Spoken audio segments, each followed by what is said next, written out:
Rony tem aqui pela relação que tem, você fez os normais, uma participação normal. Uma participação isso. Os normais. E você fez retrato falado. Antes do retrato falado. Você fez normais. Uhum. Comédia na TV. Você já tinha feito comédia no teatro, certo? Uhum. Como é que é isso? Comédia é fácil para você? Comédia é difícil? Cara, então, eu acho que o que eu fiz nos normais foi para mim, foi uma das piores performances que eu já tive, porque eu fiquei tão... como é que eu vou dizer? Não é intimidado, mas vamos dizer assim, aconteceu aquilo que a gente estava falando no começo, ao se deparar com grandes ídolos, e estar ali com o Luiz Fernando e com Fernandinha Torres, eu realmente fiquei assim. E outra, ali o meu personagem era escada para eles que eram os engraçados. Mas, de qualquer forma, depois que eu gravei, eu podia ter feito melhor, podia ter burilado mais isso, podia ter feito mais aquilo. Mas a comédia na televisão é uma coisa que eu sempre almejei fazer. E sempre bateu na trave. Foi tipo, algumas vezes eu tive a oportunidade de fazer alguns especiais, até eu me esqueci o nome eu fiz um com a Maria Clara Gueiros. Não foi com a Gueiros. Foi com a Mônica Martelli. Deu uma cacofonia aí, hein? Deu uma cacofonia aí. Pois é. Mas tudo bem. Não, eu fiz um negócio chamado Casos e Acasos, que também foi... acho que eu fiz 1 ou 2 episódios, não lembro bem. Mas acho que foi a única vez assim de fazer comédia mesmo na televisão. E também eu tive a sorte de fazer um personagem que foi no SBT, que foi o Tomás de Pérola Negra, que era um personagem que levava para comédia, entendeu? Ele era uma novela que ela tinha o seu drama, né, aquela coisa toda, mas o meu personagem particularmente, ele tinha uma pegada mais pro cômico, e aí como eu tinha bastante liberdade com o Henrique Martins e com o Antônio Seabra, que eram os diretores, eu acabava colocando muito caco nesse personagem, entendeu? Então eles davam uma certa liberdade. Os autores, assim, era uma novela que era argentina e que estava sendo traduzida para cá. Então a gente não tinha problema do autor ficar melindrado. Então, mas eu sempre tentava fazer de colocar um caco não para tentar aparecer mais, sabe? Era mais para tentar explicar a situação, colocar sublinhar alguma coisa para ajudar a contar a história. Eu já tinha feito comédia em teatro, né? Sim, eu fiz mais comédia do que outra coisa em teatro. Você gosta de fazer comédia? Adoro. Comédia é mais difícil? É. E uma dúvida que eu tenho, que eu pergunto para todo mundo. Todo ator fala para mim que comédia é mais difícil. Com essa visão, por que todo mundo também, não ator, mas o público em geral, acha a comédia um gênero menor? Boa pergunta. Não sei te explicar também. Eu acho que é porque quando a comédia faz pensar, ela faz de forma muito sutil, né? E talvez num drama a coisa fique muito mais aparente, né? Ou as situações sejam mais incômodas, vamos dizer assim. Mas eu nunca, para te falar a verdade, eu nunca tinha parado para pensar nisso, mas é um paradoxo aí, né? Porque assim, o que se diz a dificuldade de se fazer comédia é você encontrar o tom certo, né? A gente, principalmente aqui no Brasil, a gente confunde muito o fazer comédia com fazer graça, e fazer graça não tem graça. Só serve para determinados tipos de humor, vamos dizer assim, para determinado tipo de quadro, né? Uma coisa mais descompromissada, ou uma coisa mais feita, por exemplo, para crianças, né? Como Trapalhões, né? Trapalhões fazia um tipo de humor circense, que era mais voltado para o público infantil do que para o público adulto. Mas eu realmente não sei se eu consigo responder essa tua pergunta, porque eu também não sei por que se vê comédia como um gênero menor. É uma coisa que me incomoda, porque eu sou um autor de comédias. Eu acho que... Claro, faço outras coisas também, mas Eu acho que comédia é mais... tem muito melindre também, né? Tem muita essa coisa de ter gente que tem um certo desprezo pela comédia, porque é o que pega mais, é o mais popular, na verdade, né? Justamente acho que por isso. Eu acho que tem mais por aí, porque o público prestigia a comédia. Se você for ver bem, tanto no teatro quanto no cinema, é muito difícil você fazer alguma coisa que não seja comédia. Porque o grande sucesso sempre vão ser as comédias. É só você ver as comédias do Paulo Gustavo, os filmes do Leandro Hassum, quer dizer, são as grandes bilheterias do cinema nacional. Sem falar que os filmes dos Trapalhões foram as maiores bilheterias do cinema brasileiro durante décadas. Agora que parece que passaram em número de bilheteria e qualquer coisa. Só agora, em 2000 e tantos, 20 e tantos, 30 anos que eles não faziam mais filme nenhum. Sim. Tem razão. Bom, a gente vai falar daqui a pouco da Casa das Sete Mulheres, que foi um trabalho primoroso. Mas eu vou te fazer uma pergunta, você vai entender. Quem foi tua Vida Alves? Pô, foi Lu Modesto. Lu Modesto em Tocaia Grande. Não. A pergunta é, não? Você fez o Walter Foster no sim. Retrato Falado. Eu pensei que você queria dizer quem foi a primeira atriz que eu dei beijo na televisão. Não, né? Que você fez o Walter Foster no episódio Primeiro Beijo. Essa... Do Retrato Falado. Não, para te falar Mas a verdade... já fica respondido também. Já fica respondido que foi a Lu Modesto, tudo bem.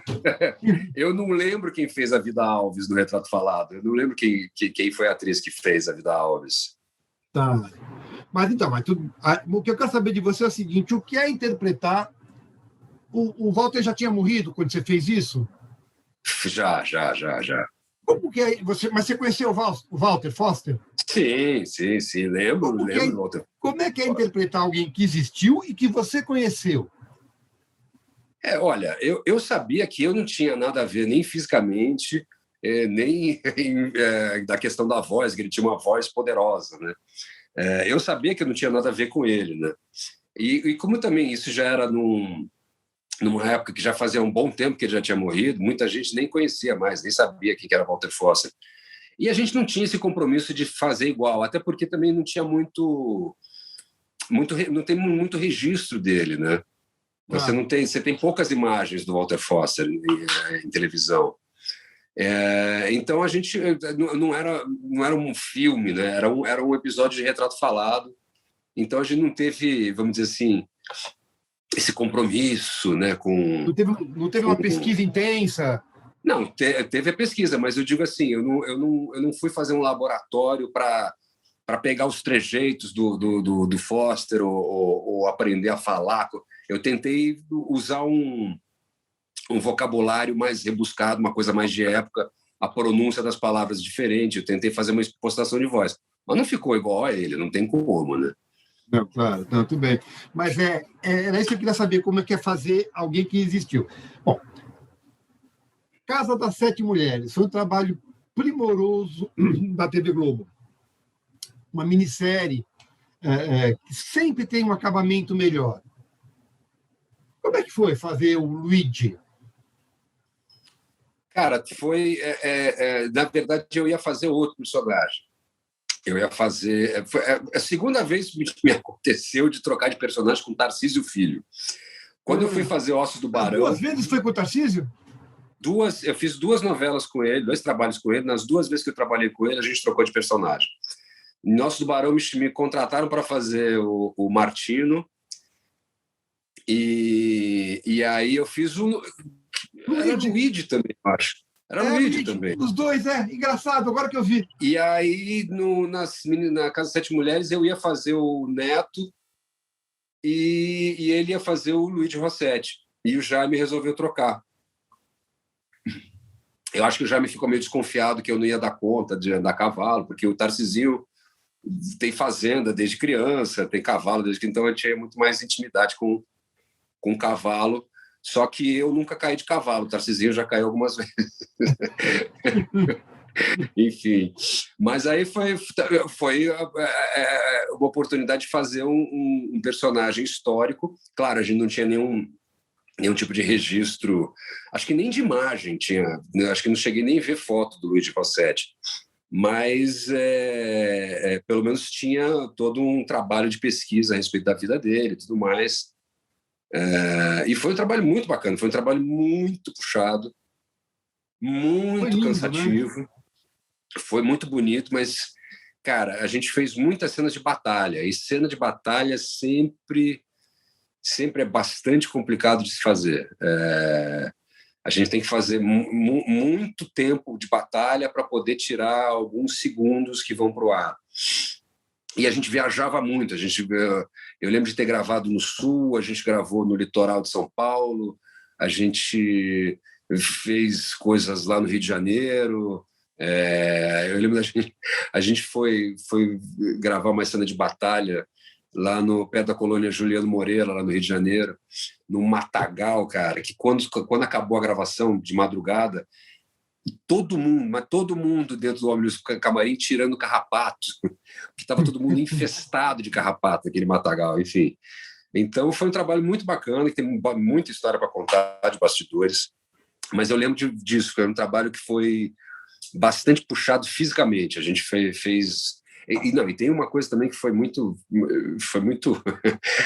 sei lá, não sei nem como descrever isso, mas isso é verdade.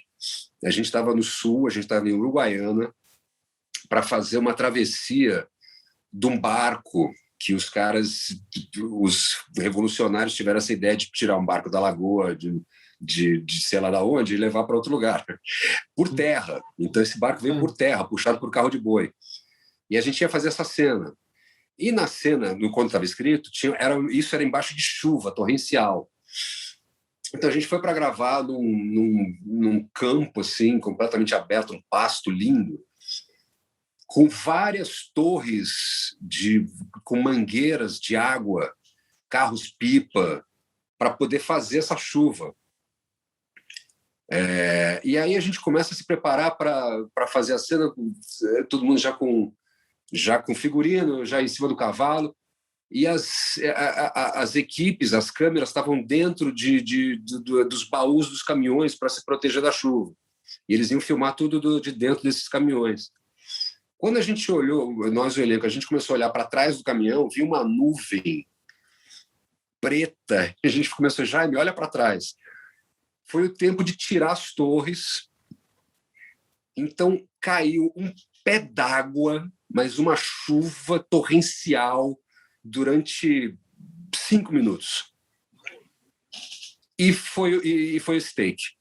A gente caiu a chuva, ele só falou, tira a torre, aí ele deu para abrir mais o quadro, então ele fez várias opções de quadro aberto, closes e tudo mais. Em 5 minutos a gente conseguiu gravar tudo que a gente ia demorar o dia inteiro para fazer. Olha que barato, que bom. Por conta da chuva. E que chuva natural, né? Chuva natural, exatamente. Ninguém marcou. Não foi uma chuva marcada, com hora marcada. Legal, isso é muito legal. Esses casos de bastidores, pena que tem tanta coisa, a gente não consegue falar muito de bastidor. A gente vai procurar algumas coisas, porque tem alguns trabalhos que eu quero falar especificamente. Sim, vamos lá. O Profeta foi um remake. Uhum. Certo? Você fez o vilão, não é isso? Isso, o Clóvis. Quem é que tinha feito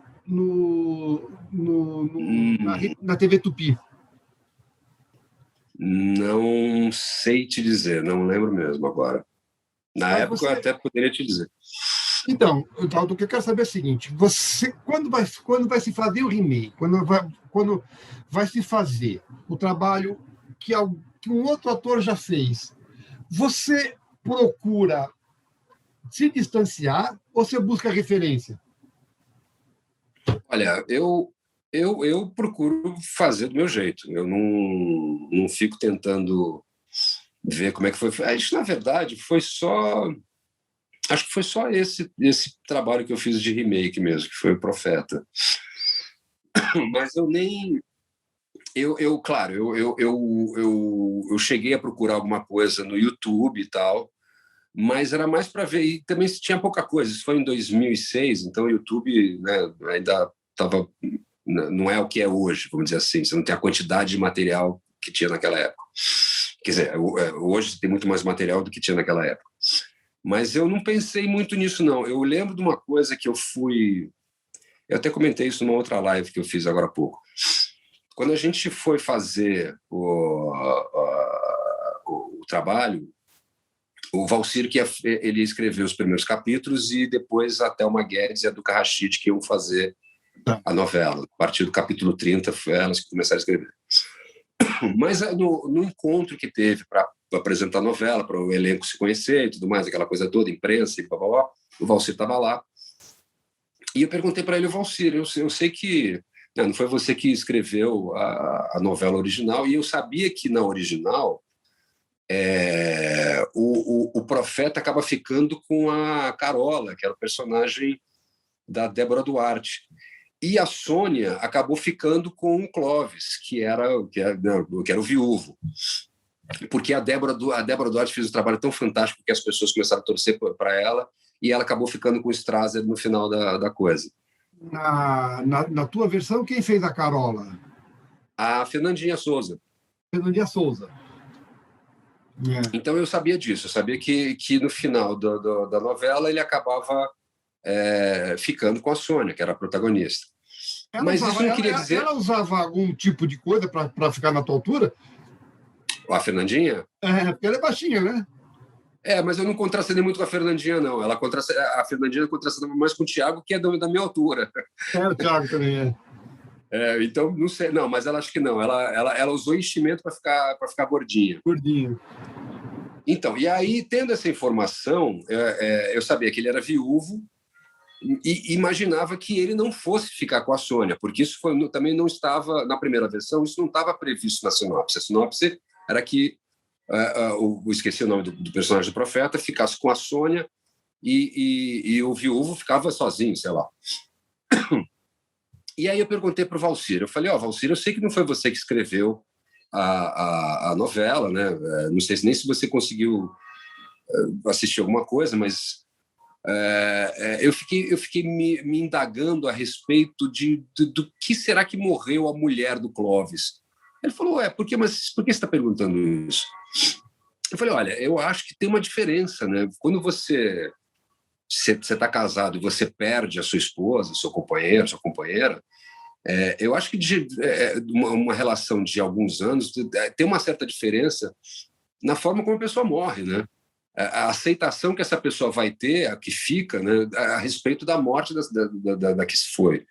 Se é uma doença, talvez a aceitação pode ser maior. Se você acompanha, você sabe que aquela pessoa vai morrer. É diferente de um acidente, né, da pessoa estar viva, daqui a pouco, né, morreu. Eu acho que tem mesmo que imperceptível, tem uma certa diferença. E aí eu para concluir o raciocínio, né, eu falei: não, eu sei que isso é frescura de ator, é viagem de ator, de querer, né, destrinchar o personagem e tudo mais. Mas, de repente, vai que ele mesmo pode ter matado a mulher, né? E o engraçado é que, no final das contas, acabou que o Valcir e a Thelma e a Duca acabaram incorporando essa sugestão na trama. Teve aquela história dele trancar a Sônia no sótão, e no final da novela descobre-se que ele matou a mulher dessa mesma forma. Por se trancava ela no sótão, ela acabou falecendo por conta dos maus tratos. Muda o jeito de fazer, se você souber desses detalhes, por exemplo, antes, você faria diferente? Personagem? Cara, eu acho que quanto mais informação a gente tem do personagem, mais fácil fica. Mas pode ser também uma barreira. Porque você acaba, de repente, cristalizando tanto ele em determinada coisa que não te dá a oportunidade de você ir para outro caminho, vamos dizer assim. Então, tem vezes que... E isso é uma coisa assim, tem personagens que nem pintam determinadas dúvidas. Às vezes, quando você lê o personagem, ele está claro. você não tem muita informação a respeito do passado dele, o que ele veio, o que ele fez antes da história, mas a forma que ele é apresentado, o jeito que ele se comporta, já vem, parece que já ele se materializa na sua frente conforme você está lendo.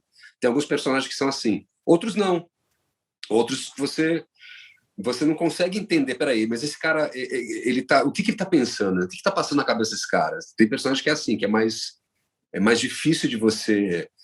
Tem personagem que é contraditório, né? Tem personagem que está numa linha, daqui a pouco ele solta uma outra coisa que faz para você duvidar do que ele estava dizendo antes, quer dizer... Até porque tem personagem em novela, que é uma obra que vai mudando, o personagem também se transforma. Mas eu queria entender, Doutor, como que é o teu processo de composição. Primeiro, eu quero entender, cinema, teatro e televisão, a composição é parecida do personagem para o ator? Olha, para mim é a mesma. A abordagem do personagem ela sempre vai ser a mesma. A forma como você vai fazer que é diferente. No teatro você trabalha, né, numa linguagem linear, né? Você tem como mesmo enfim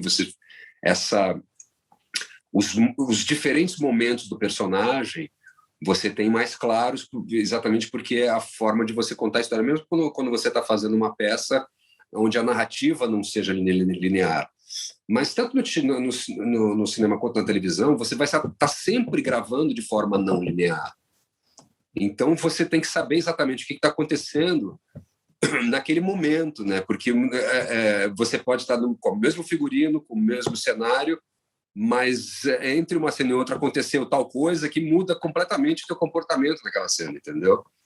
Mas como é que você compõe? Como é que você se apoia em quê? No psicológico? Como é que você... Olha, cara, eu acho que tudo é válido na hora de você compor um personagem. Tem personagem que te traz alguma lembrança de algum filme que você assistiu, de algum personagem que você já viu. Tem personagem ou história que te faz lembrar de uma música, às vezes é uma pintura. Eu acho que tudo é referência para você criar um personagem. Todo personagem é meio Frankenstein, né? É tudo uma parte daqui, uma parte dali, uma coisa daqui, uma coisa daqui. Eu acho que quanto mais bagagem você tem como ator, mais fácil fica para você montar um personagem. Você pode trabalhar com mais elementos, isso que eu quero dizer. Se você já entendeu? Porque eu que te digo, peças de teatro, filmes, músicas, novelas, tudo pode ser você pode encontrar alguma coisa a respeito de um personagem em vários lugares. Então, por exemplo, você falou da composição. Uma das coisas que me ajudou a compor o Inquisidor, da Chica da Silva, que foi em pouquíssimo tempo que eu tive de preparo, foi um dia, uma das coisas que me ajudou foi a música do Império, de Guerra nas Estrelas, a música do Darth Vader. O tan, tan, tan, tan, taran, tan, taran. Eu ficava com o Walkman ouvindo a música e meio que sentindo aquela coisa. Aí quando eu entrava para gravar, eu vinha com essa coisa, com a alma do Darth Vader, vamos dizer assim, entendeu? Por isso que eu digo, na hora da composição, vale tudo, cara. Tem gente que se inspira em desenho animado. Sim. Tem gente que usa um personagem de desenho animado para fazer uma outra coisa. Não que você vá fazer mas a essência do personagem. Quer dizer que o teu processo não tem uma linha. Cada caso é um caso, né? Cada caso é um caso. Cada trabalho é um trabalho, cada personagem é um personagem. Você disse que você fez um remake que foi no Profeta. Alguém já fez na televisão algum remake de trabalho que você tinha feito? O que eu quero entender é o seguinte: eu quero entender assim, alguém já fez no teatro uma montagem uma nova montagem de algo que você... Não. No teatro eu já vi, assim... eu fiz uma peça que já é um clássico, que é a importância de ser... A gente fez com o título de A Importância de Ser Fiel, do Oscar Wilde. que é The Importance of Being Earnest. Então, no YouTube, você mesmo você tem um filme que é a importância de ser Ernesto, eu acho que é o título do filme, mas que já fizeram como a importância de ser Ernesto, a importância de ser franco, a importância de ser constante. A nossa versão foi a importância de ser fiel. Então, é um personagem que eu já vi outras pessoas fazendo. Então, o que eu queria saber, E é interessante, né? Porque é tem isso. vezes assim que assim, eu já vi coisas, eu já vi atores ingleses fazendo o Algernon sem que eu nunca tivesse visto antes, ou seja, eu nunca me inspirei no trabalho deles, mas assistindo, falava assim, pô, eu fazia isso também, sabe? Então, Eu falava, então não estava tão errado. eu vou te perguntar o que eu quero saber, na verdade. Se fizessem hoje um remake de Duas Caras, alguém ia fazer uma Marconi Ferraço, que a gente vai falar daqui a pouco. Sim. Ia dar um filminho? O personagem é seu? Eu acho que sim, cara. Eu acho que sim. Eu acho que ia dar uma coisa de... Com certeza ia ter um olhar diferenciado. Com certeza. Mas é bem provável que eu ficasse com o certo ciúminho também. Você gosta de se ver em cena, Dalton? Não muito. Eu sei que é necessário, mas é um pouco angustiante às vezes, porque a gente tem as coisas na cabeça, né? Então, só que às vezes a gente fazendo não sai exatamente o que a gente está pensando. Então, tem muitas vezes eu me pego assistindo coisas que eu fiz que eu falo, na trave, sabe? Foi tipo, não chegou lá. Eu pensei, mas não consegui fazer o que eu estava pensando. Mas já falou também que golaço. Poucas vezes. Foram poucas vezes que eu falei, pô, legal. Sabe? Tipo, teve poucas vezes assim que eu ri de cenas que eu fiz, entendeu? E teve uma, eu acho, duas que eu me emocionei com a cena. É isso que eu quero falar. Você falou de emoção, engraçado a sintonia aqui. Emoção. Você se emociona ao ler um texto que você vai fazer? Sim, se o texto for emocionante, sim. Não, porque Tem vezes, cara. Você se emociona em cena? Você vai entender minha pergunta. Você se emociona em cena? Olha, quando o texto é bem escrito, quando a cena é bem escrita, não tem a menor dificuldade. Quando você tem o tempo de fazer a cena, de ensaiar, de encontrar os tempos e tudo mais, uma cena, né, bem feita, bem escrita, não tem problema nenhum. Tem outros momentos que é necessário que você se emocione, mas a cena que você está fazendo não te induz a isso. Então você tem que buscar isso de outra forma, entendeu? É uma mistura de técnica e emoção. Eu acho que sim, acho que depende de pessoa, né, cara? Eu não sou olha, tudo bem, depois que eu virei pai, eu até que fiquei mais emotivo. Mas eu sempre tive isso é uma trava mesmo, uma coisa de falar, eu tenho dificuldade de fazer cena de emoção.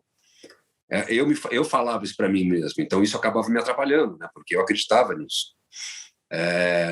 Mas hoje em dia eu acredito, eu lendo uma cena, eu me emociono. Se eu me emociono aqui, eu posso me emocionar no set. É que é muito mais difícil no set, porque no set você tem muitos elementos em cena, você tem as pessoas da equipe, você tem os barulhos, você tem os tempos, que às vezes não é você que controla, entendeu?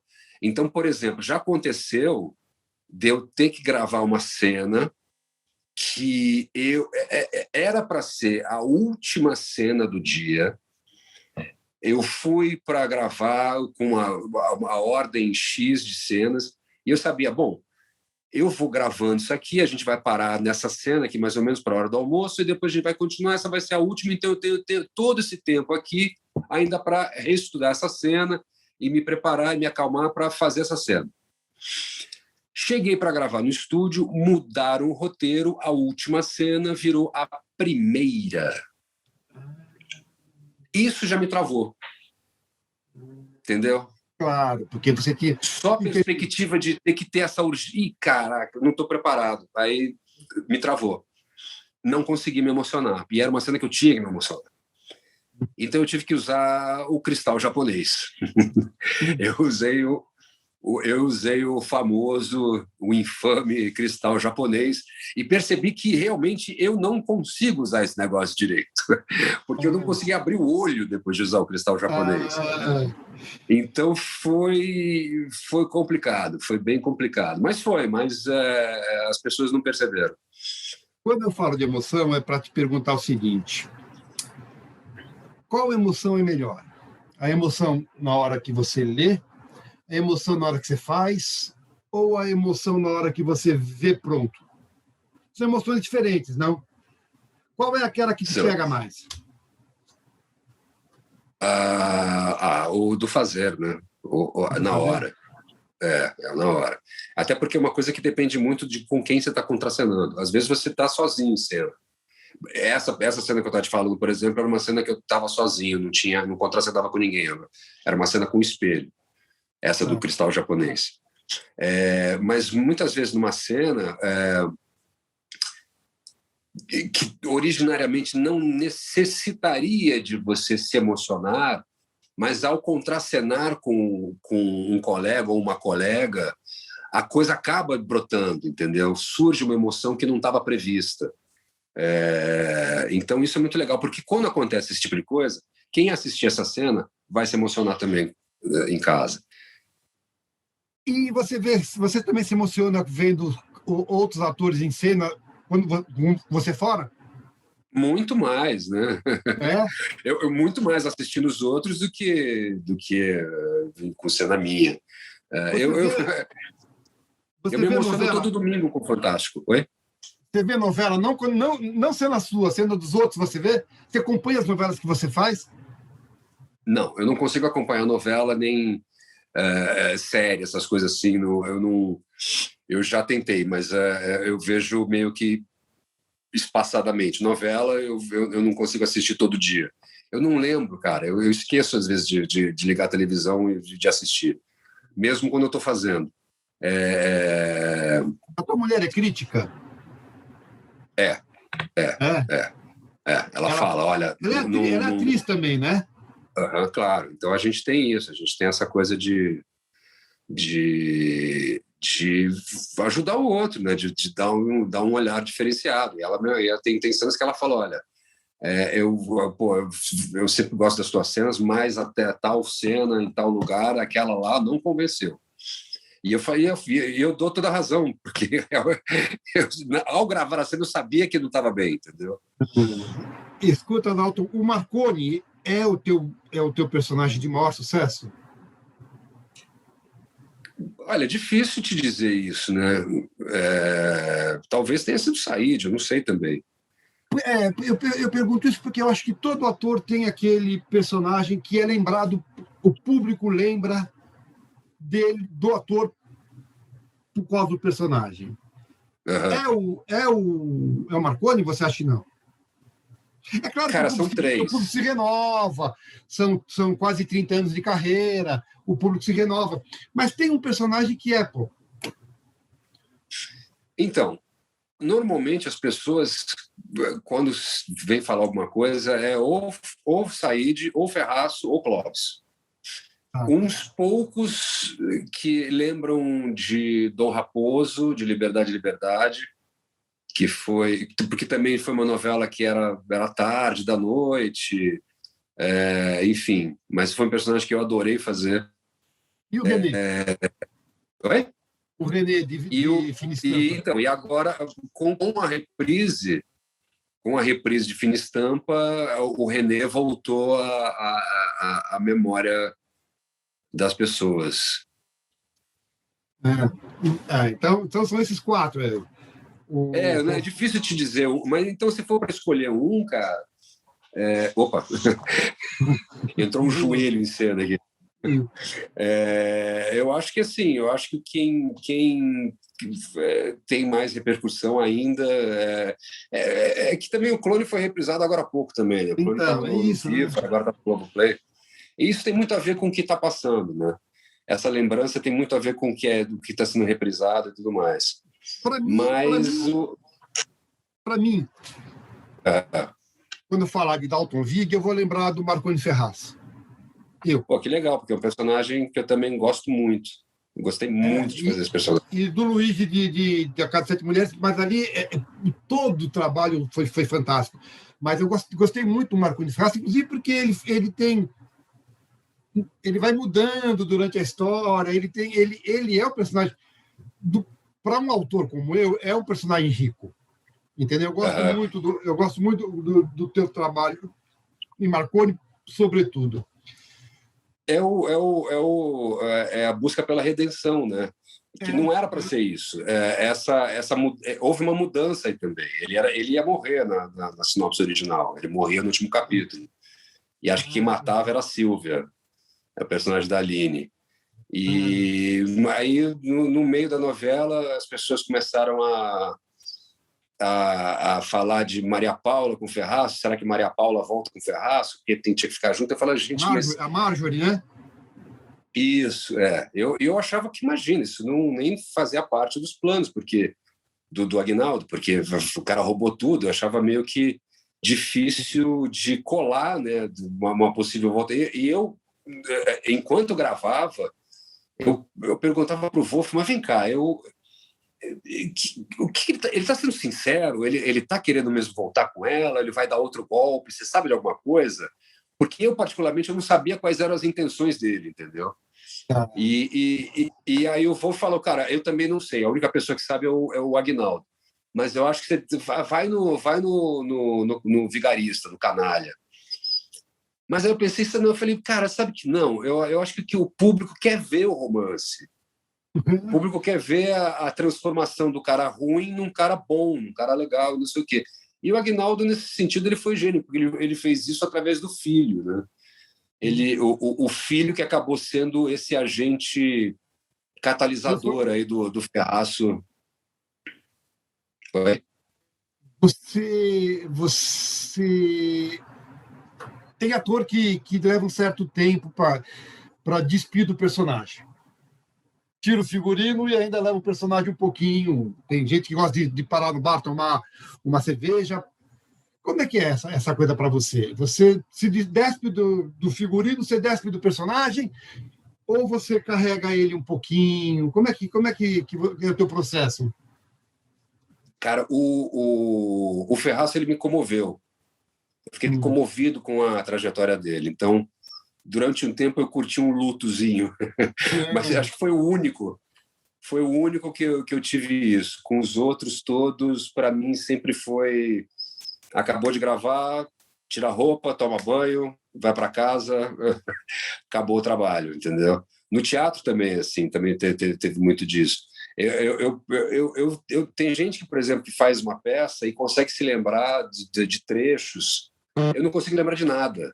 Eu faço o trabalho, eu esqueço completamente as falas, qualquer coisa. Eu não tenho muito essa... Tem dificuldade para decorar? Não, para decorar, não. Mas você esquece fácil depois.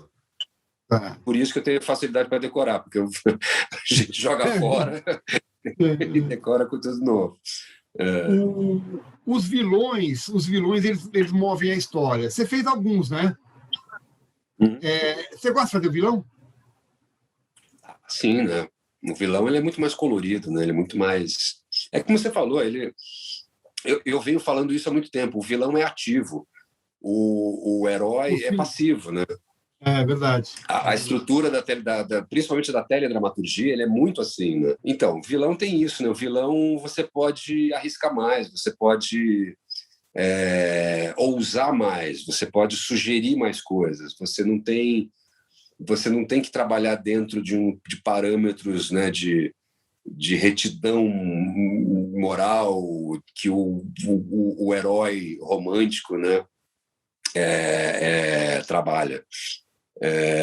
Eu particularmente, assim, eu acho muito legal os trabalhos que você não tem claro, né, quem é vilão e quem que é o herói, né? Quem que é o bandido, quem que é o mocinho. Esses trabalhos assim, são sempre mais mais interessante de fazer exatamente por isso, né? Talvez por isso Porque você gosta brinca com... do Carlão Oi? do...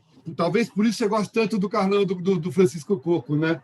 Exatamente, porque era o oposto disso, era um protagonista que ele era meio malcriado, meio grosseirão e tal, que é muito difícil de você ter personagens assim, né, nas novelas.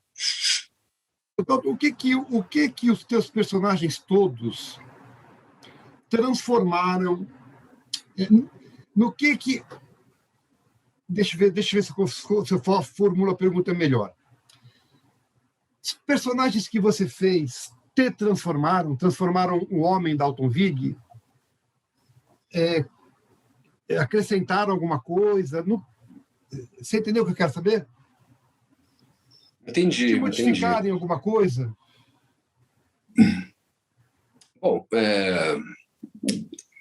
sem contar no sentido de bagagem cultural, né? Quando você entra em contato com um trabalho, isso sempre vai te acrescentar uma obra, um clássico, ou qualquer coisa, ou mesmo do contemporâneo. Mas, às vezes, os personagens acabam resvalando em questões pessoais, né? Às vezes, o personagem acaba fazendo com que você enxergue algo da tua vida que você que você não conseguia enxergar antes. E isso aconteceu com o Ferraço. Eu até comentei isso em algumas entrevistas da época, que de uma certa forma eu fazendo Ferraço foi meio que uma forma de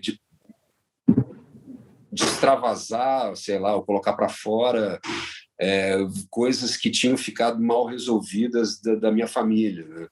Então, eu já te disse aqui, né? Meus pais separaram quando eu tinha 2 anos e meio. Quando eu estava com uns 8, 9 anos, houve uma reaproximação da minha mãe com meu pai. Mas eles acabaram não voltando. Eles ensaiaram um retorno e não voltaram. E quando eu estava gravando a novela, eu me vi fazendo Ferraço como se eu fosse o meu pai e o menino fosse eu, porque eu estava, quando isso aconteceu, eu estava com a mesma idade dele. Então ele mexeu com o teu, trouxe trouxe a tua história para você. Aham. E me fez pensar nisso, me fez pensar nessa coisa de repente eu estar queimando um karma através do trabalho, entendeu? Então, também por isso que acabou que eu demorei um tempo mais para poder me livrar dele, porque mexeu com coisas.